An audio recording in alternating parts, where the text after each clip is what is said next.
Cetis Universidad presenta Capstone Connection, un podcast de académicos para la divulgación, punto de análisis y reflexión. ¡Comenzamos!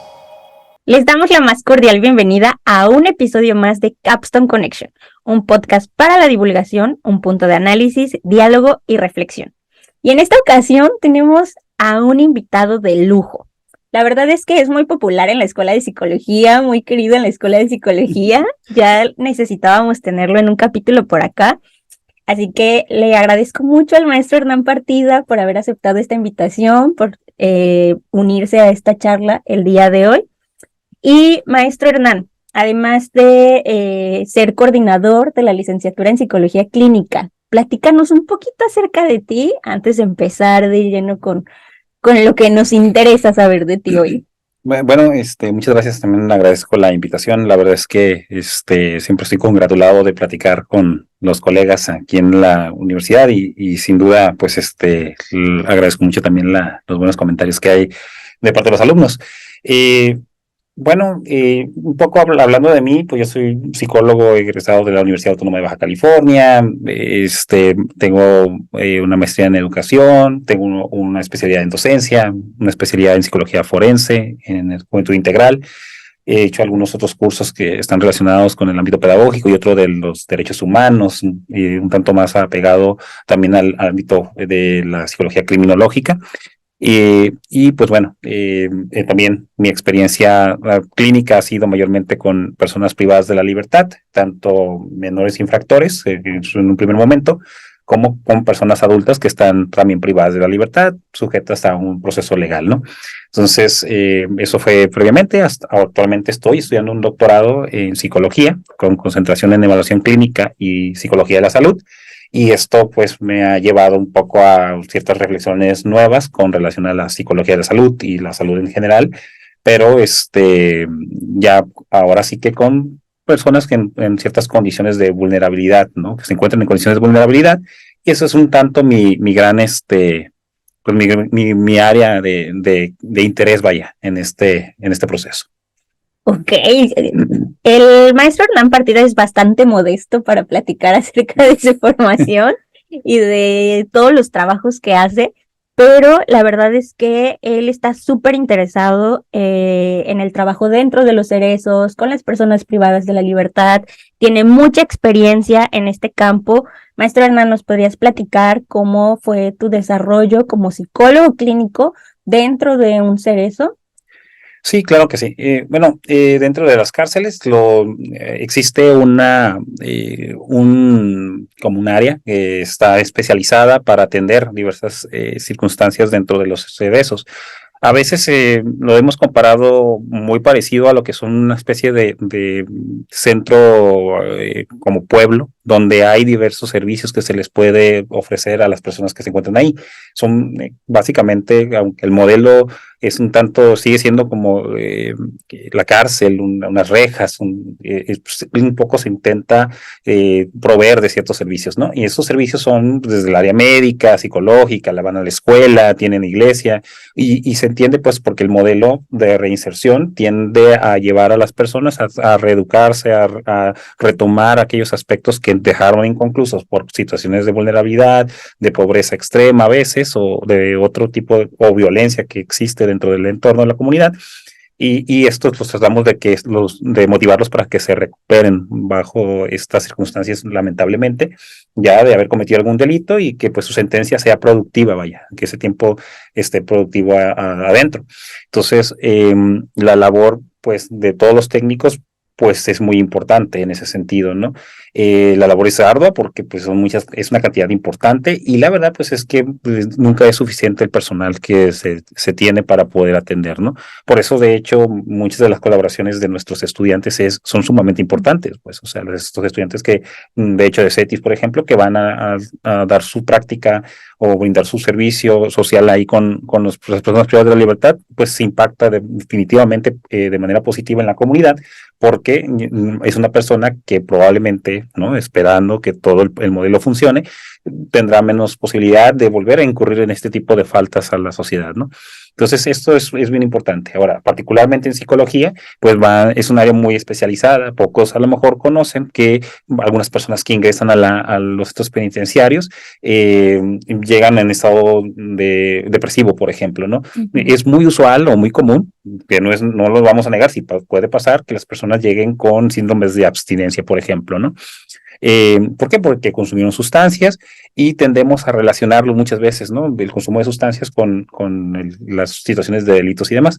No necesariamente es así, pero sí se da, ¿no? Con cierta recurrencia que llegan con el síndrome de abstinencia y porque a la par estaban consumiendo algunas sustancias, ¿no? Entonces, desde ahí hay una intervención un tanto para canalizar a psiquiatría, para canalizar al área médica, que pueda mitigar estos efectos adversos que causa la abstinencia del consumo de las sustancias. Pero también hay personas que llegan, como lo decía, con pues, un estado depresivo, un estado de crisis, pues, porque los detuvieron en una situación circunstancial, perdieron la cabeza, cometieron una situación de violencia y esto los llevó a estar detenidos. Entonces ahí es donde inicia básicamente una intervención importante, ¿no? Evitar que las personas puedan tener, por ejemplo, pensamientos de tipo de comportamientos suicidas o pensamientos incluso de hacerse daño por las cuestiones que les puede causar como culpa, malestares generales por estar bajo condiciones de confinamiento, vaya, ¿no? La pandemia creo que nos ha enseñado un poco que las condiciones de confinamiento no necesariamente, bueno, no tienen el efecto que uno espera, pues, o sea, aún a pesar de que estas condiciones de confinamiento, en el caso de la población general, sí, fueron completamente distintas, fueron ¿no? completamente distintas, sabemos que tienen unos efectos adversos, los vivimos nosotros en nuestras casas. A pesar de tener la comodidad de estar en casa, de tener todos los servicios, así es. A diferencia de las personas privadas de la libertad. Así es. De hecho, pues hay una abrumante bibliografía que habla de los efectos adversos de estar bajo confinamiento y mayormente hablan precisamente de las personas que se encuentran en la cárcel, ¿no? Entonces, ahora otro momento también importante que tal vez pueda comentar, derivado de esto mismo, es, bueno, le llega una sentencia amplia, grande, por el delito que cometieron, a lo mejor llámese homicidio, por ejemplo. Hablan de 50 años, es una persona ya en adulta intermedio, en la etapa de adultez intermedia, pues sí ve una complicación de poder salir y ahí las personas pueden tomar decisiones un tanto abruptas o impulsivas y hacerse daño o intentar incluso cometer suicidio, pues. Entonces ese tipo de alertas son las que estamos siempre desde una psicología de las emergencias también, porque estamos atendiendo de manera constante ese tipo de intervenciones o identificar a algunas personas que llegan ya con un trastorno psicopatológico, ¿no? Eso también es importante decirlo. Pueden llegar a algunas personas que traen un trastorno psicopatológico y que derivado de ese trastorno psicopatológico se cometió el acto delictivo. Algunos de ellos se clasifican como inimputables, ¿no? Y que reciben un trato distinto aún estando en un cerezo. Así es, entonces eso también es importante, pues, y eso depende también un tanto de la intervención psicológica oportuna, pues, o sea, que lo podamos detectar a tiempo para que pueda tener este tratamiento especial o para que las medidas de ley previstas para ellos sean aplicadas, ¿no? Entre esos y obviamente los estados ansiosos, las situaciones de violencia que también hay programas específicos para evitar que ellos cometan estos actos de violencia, desde la violencia física hasta incluso la sexual que se puede presentar, ¿no?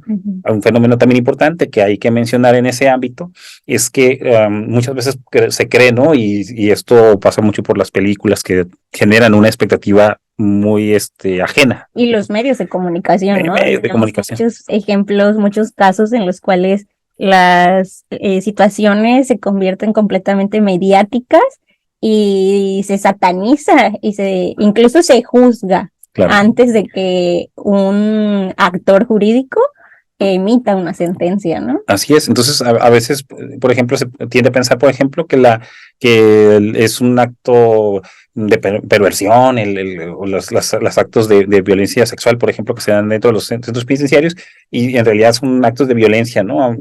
Puede ser que exista una agresión física una agresión psicológica posterior y como una forma de todavía denigrar más a la persona, puede estar este acto de violencia sexual también. Entonces, bueno, todos estos tipos de actos pues son un tanto tratar de prevenirlos antes de que ocurran y es una constante de emergencia que tiene que ocurrir.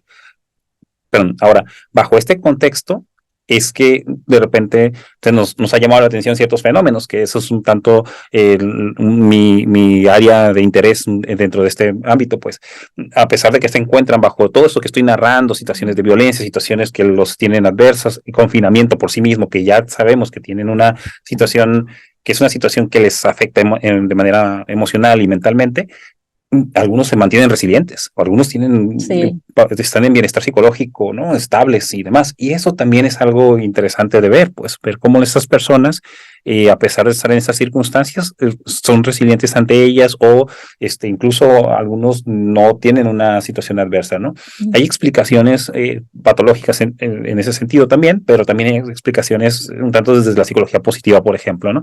Las patológicas son muy conocidas, pues, o sea, es una persona que tiene un comportamiento antisocial, seguramente, pues, este patrón de comportamiento antisocial lo ha llevado a adaptarse a circunstancias de violencia y estas circunstancias adversas. Y esa es la explicación más simplista, pues, o sea, es lo que se explica, ¿no? Pero también hemos visto una gran abrumante, ¿no? Se habla, por ejemplo, de un 20-30% a nivel global de personas que pudieran potencialmente tener, me refiero a personas que están en la cárcel, que pudieran tener algún padecimiento mental, ¿no? Sí. Del resto, pues son personas completamente adaptadas, saludables en su estado de salud mental, perdón, pero y entonces nos hablaba de un 70% que no necesariamente está enferma mentalmente. Entonces, eso es algo interesante, pues, porque ¿qué pasa con esas personas? ¿Qué ocurre con ellas que los mantiene, aún a pesar de encontrarse en confinamiento y en estos estados adversos, los mantiene estables, pues?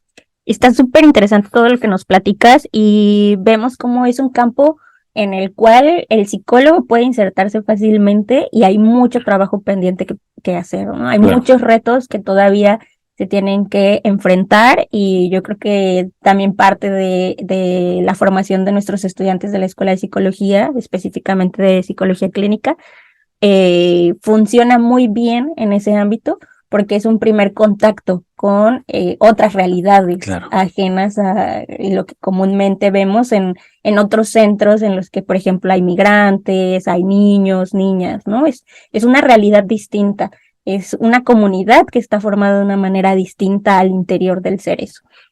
Quiero hacer un paréntesis porque tú nos hablabas de la psicología positiva y me gustaría que nos menciones brevemente a qué te refieres con psicología positiva para aquellas personas que pudieran tener duda al respecto. Sí, bueno, la psicología positiva es relativamente nueva, aunque ya lleva varios años. En los años 50 aproximadamente empieza a haber un movimiento reflexivo desde las ciencias psicológicas en el que se empiezan a plantear algunas hipótesis o a cuestionar un tanto porque la psicología históricamente había sido un promotor de la investigación desde el punto de vista patológico, es decir, buscar enfermedad de manera recurrente, a pesar de que la población que enferma es una población mínima. O sea, a nivel global, por ejemplo, en la depresión anda en los 2%, en la ansiedad 1%, 1.5%. Entonces, y esas son vamos a decir, los trastornos en los que nos preocupan un poco más porque son altos y son recurrentes en las poblaciones. Y entonces, pero seguimos insistiendo en estudiar a las personas que enferman y el otro 90% y el otro 80% se queda, o sea, ¿qué hizo que ellos se mantuvieran, no? Entonces, la psicología positiva hace esta investigación ahora sobre las fortalezas, sobre aquellos elementos de la psique humana, aquellos elementos de la personalidad del sujeto, aquellas estrategias de afrontamiento que generan o que prevén que las personas pierdan su bienestar psicológico o que tiendan pues a enfermar mentalmente. Entonces la psicología positiva tiende a investigar esta parte, ¿no? Hay un estudio muy interesante de un autor que se llama Ruther. Él en los años 90 hace un estudio longitudinal, uno muy importante porque estuvo evaluando a 500 niños samoanos que vivían en poblaciones de extrema violencia, de marginalidad y demás, que es un poco la comparativa que hago con los cerezos, pues que tienen estas características.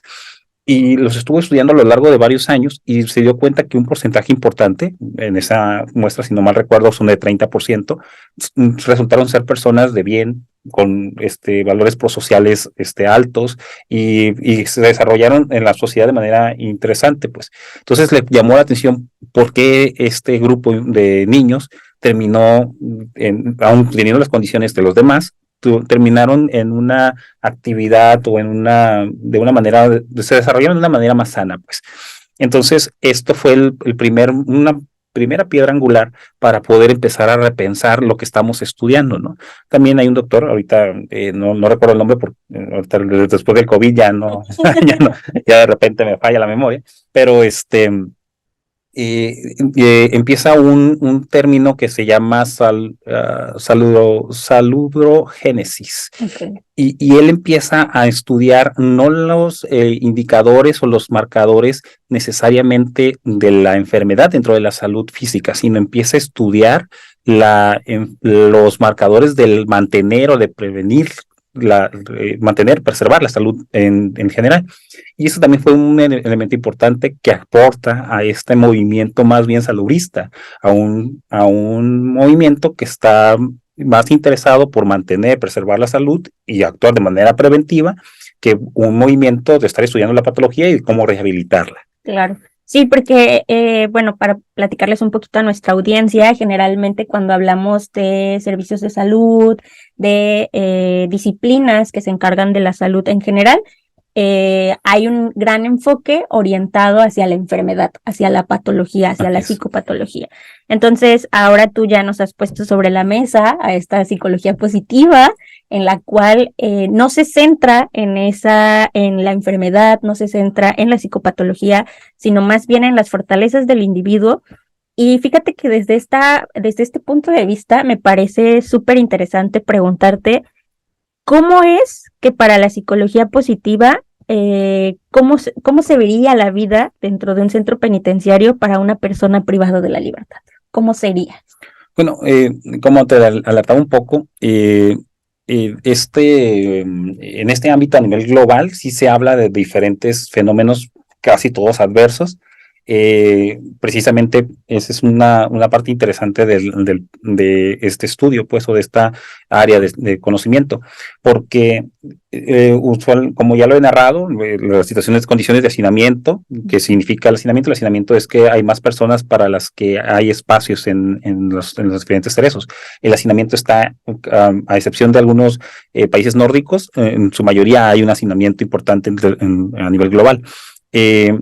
También hay muchos actos de violencia y de injusticias en general.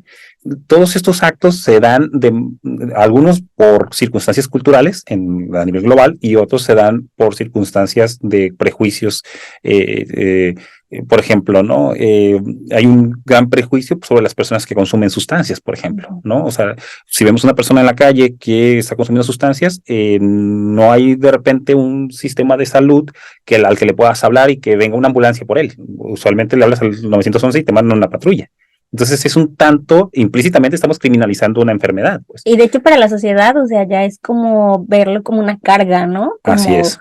Decir, híjoles, esto está costando mucho para las instituciones, más que buscar una solución al respecto. Y como decías, ¿no? En lugar de ofrecer ayuda, llevarlo a un estado saludable, lo primero que se hace es llega la policía y entonces ejerce toda la fuerza. Así es, entonces ese es un ejemplo, ¿no?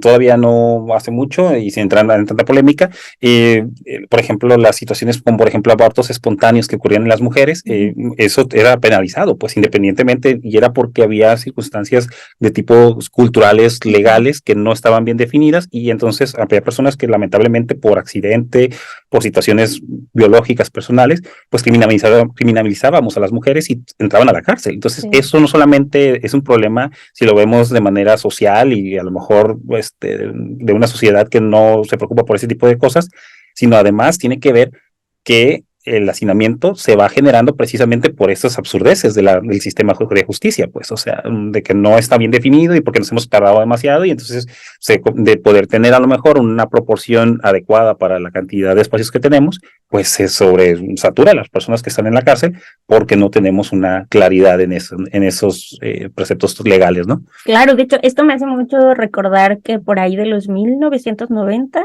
en lo que antes era la Ciudad de México, existió un programa en el cual a los policías les daban bonos por el número de personas que ingresaban al sistema penitenciario, ¿no?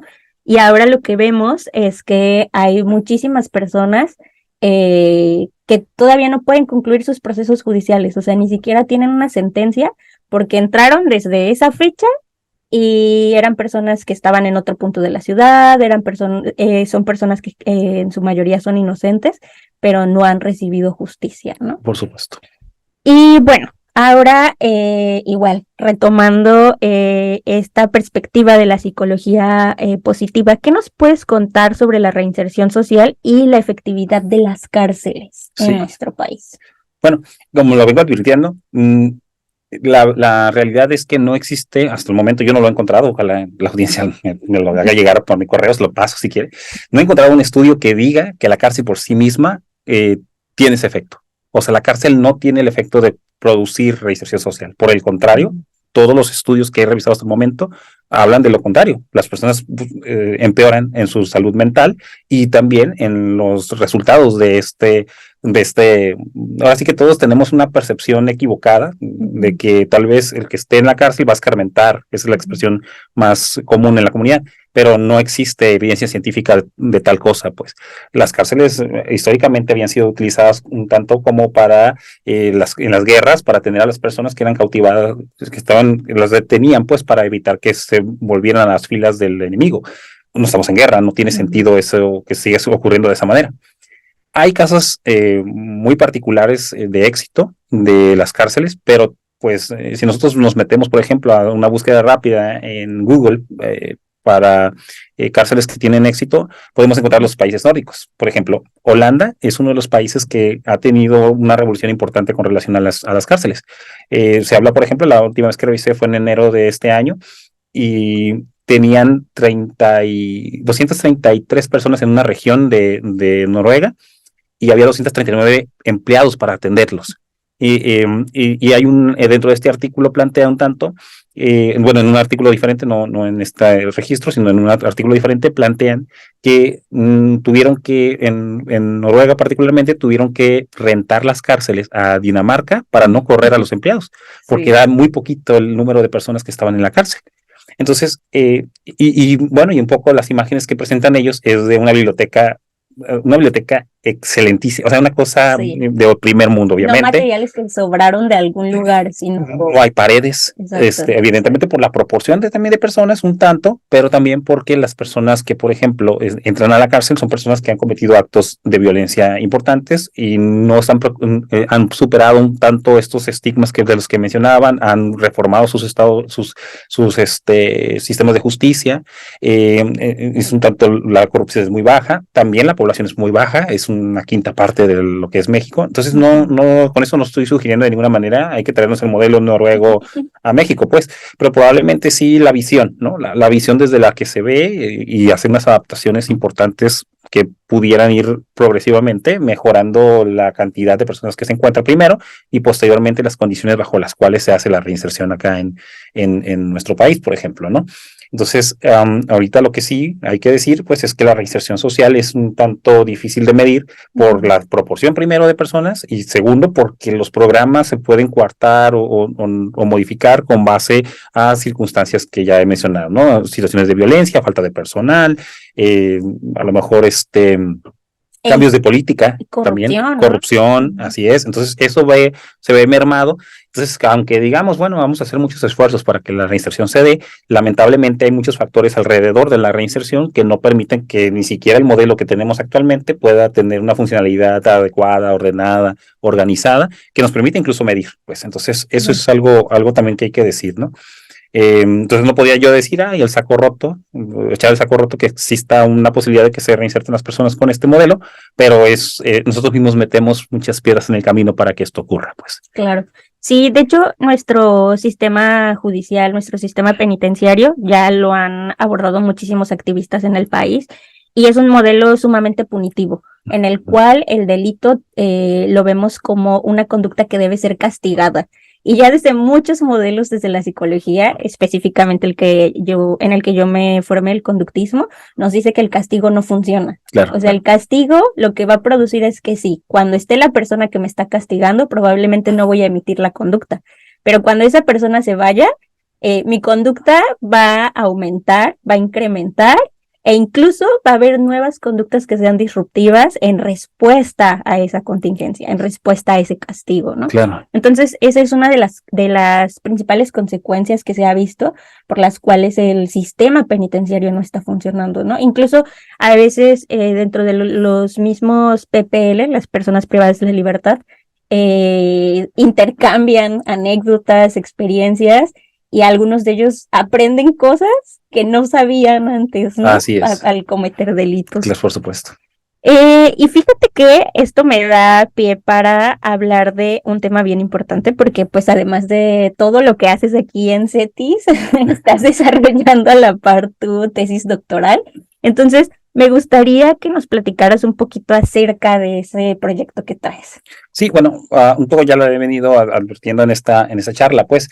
Yo estoy preocupado un tanto por ver cómo es que las personas que se encuentran en estas condiciones de violencia y de marginalidad y de sobrepoblación, con situaciones de pocas acercamiento a servicios de salud, a servicios en general, tal vez, porque pues, por lo mismo del hacinamiento no hay suficiente personal para poderlos atender a todos al 100%.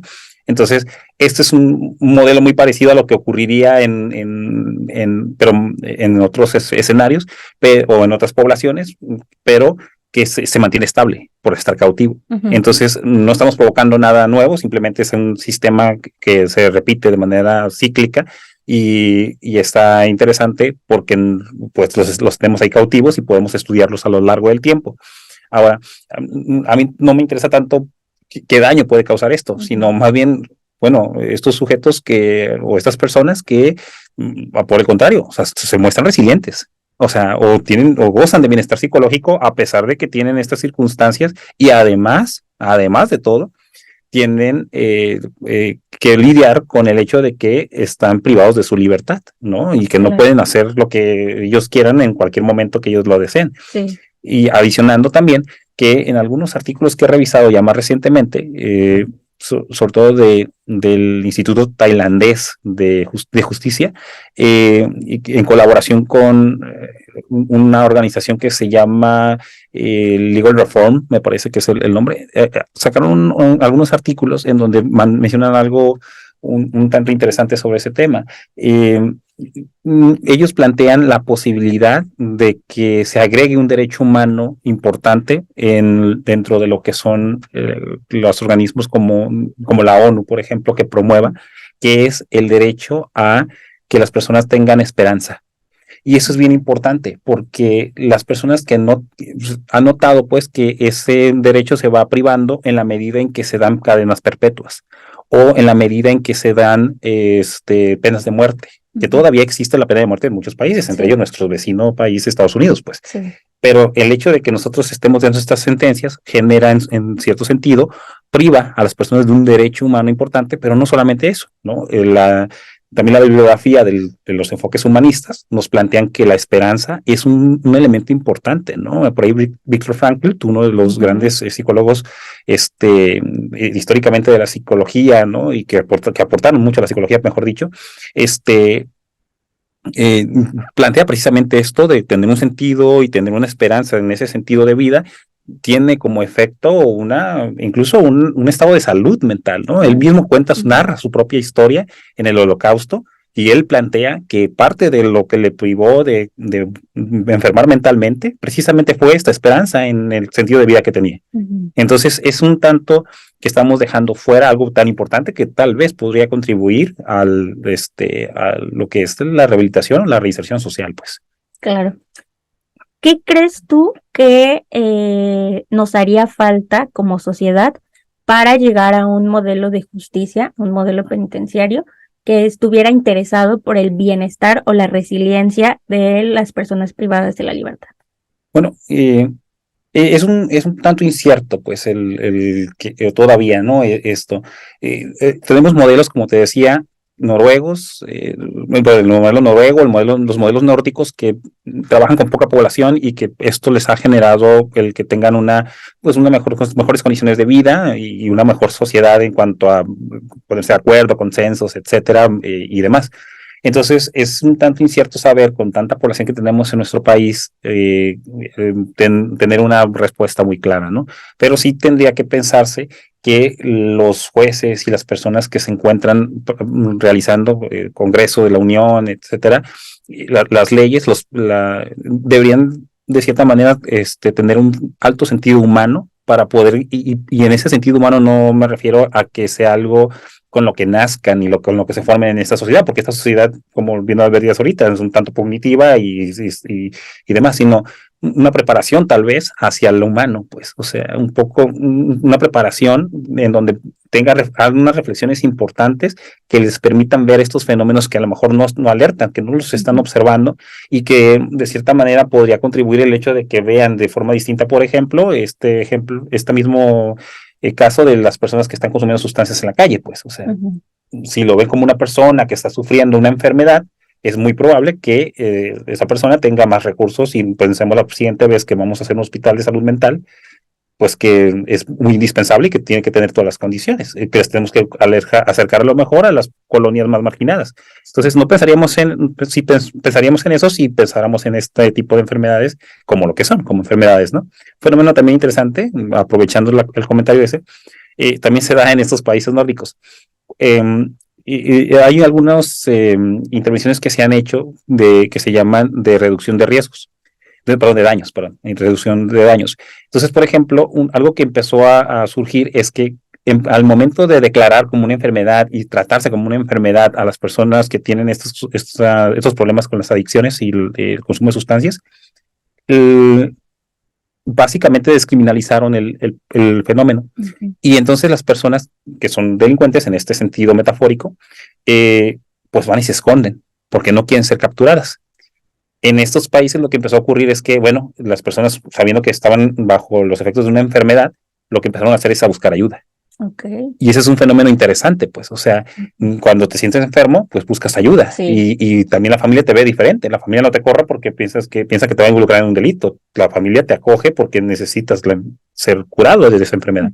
Entonces es un poco parecido con la relación en el sistema penitenciario, pues, o sea, cometiste un delito, entonces en la medida en que nosotros veamos ese fenómeno como algo más allá de que simplemente cometió un delito y lo veamos como una respuesta a una circunstancia social, a la falta de acceso a servicios de salud, el que tengamos un poco de empatía con lo que también estamos viviendo nosotros, podemos entonces comprender que no fue doloso y podremos tener o acceder a estos otros intentos, ¿no? Como la justicia restaurativa, la justicia por acuerdos, que son unos programas que están ahí también en nuestra población, pero que son muy poco utilizados o que poca gente los conoce.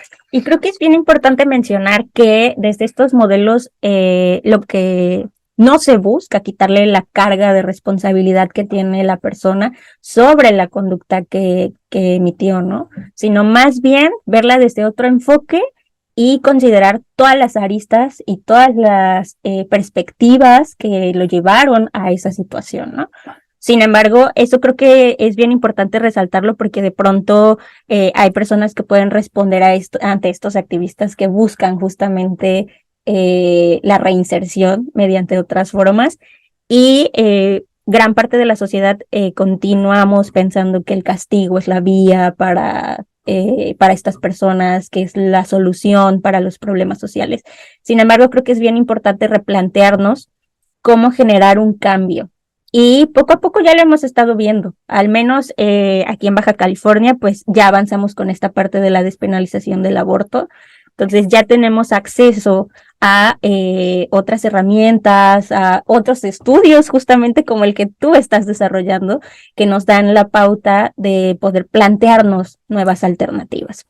Y bueno, es muy interesante todo lo que nos estás platicando y nos daría para muchísimo tiempo y sé que te van a pedir para otro episodio más. Seguramente habrá segunda, tercera parte de este episodio porque la audiencia y yo estaremos muy a la expectativa de lo que nos puedas comentar acerca de tus resultados. Pero para cerrar, me gustaría que nos platicaras o que nos hicieras algunas recomendaciones para aquellos estudiantes de psicología que pudieran estar interesados en estos temas. ¿Qué podrías recomendarles? ¿Cómo llegar a ser un psicólogo con una formación como la tuya? Híjole, no hay que ver tanta serie de televisión gringa, no porque sea gringa, sino porque le meten demasiada fantasía, o verlo con esos ojos de fantasía, pues, porque la verdad es que no es, la realidad es que no es así como lo plantean. Si bien he hablado de violencia aquí, también podríamos hablar entre los centros penitenciarios de cosas que se desarrollan como personas que son padres, madres de familia, personas que están intentando integrarse a programas de reinserción social, personas que sufren, y esa es una parte que a lo mejor deja fuera siempre estas series y demás, ¿no? Una formación humana previo a incluso una formación de tipo jurídico, psicológica, para poder atender este tipo de intervenciones. Ya a nivel de investigación sí hay que ser muy objetivos, es importante la objetividad es importante, pues. Es un ámbito contaminante en el sentido de que causa desde afición hasta morbo, ¿no? Uh-huh. Entonces la intención es un tanto dejar fuera esos tipos de motivaciones y tratar de ser más objetivo con lo que se está planteando para poder entonces sí ver esos fenómenos como son, como algunos fenómenos que tienen muchas aristas, como bien lo mencionabas hace un momento, y poderlo ver en su realidad, ¿no? Y por último, sí acercarse mucho al conocimiento científico, pues. Eso es, yo diría, no solamente para las personas que están estudiando psicología y que les interesa este tema, sino la población en general. Yo creo que sí nos hace falta retomar un poco las lecturas más científicas y no tanto basarnos nuestros criterios en lo que vemos en las series de televisión o de ahora de plataformas electrónicas que tanto acceso tenemos, pues. Claro, y yo creo que añadiría específicamente para nuestras y nuestros estudiantes de psicología el acompañamiento psicológico. Por supuesto. Porque estar en estos ambientes con estas problemáticas también genera una carga sobre el profesionista, sobre el profesional de la salud, entonces es bien importante mantenerse muy de cerca con su psicoterapeuta. Claro. Pues muchísimas gracias, maestro Hernán. Ha sido un gusto poder tener esta charla contigo. Ha sido súper enriquecedor. Estoy segura que muchas querrán verte más seguido por acá. Esperemos que nos aceptes otra invitación. Claro. Y agradezco mucho a la audiencia por estar en un capítulo más de Capstone Connection. Nos vemos en el siguiente. Esto fue Capstone Connection, un podcast de académicos de CETIS Universidad para la divulgación, punto de análisis y reflexión.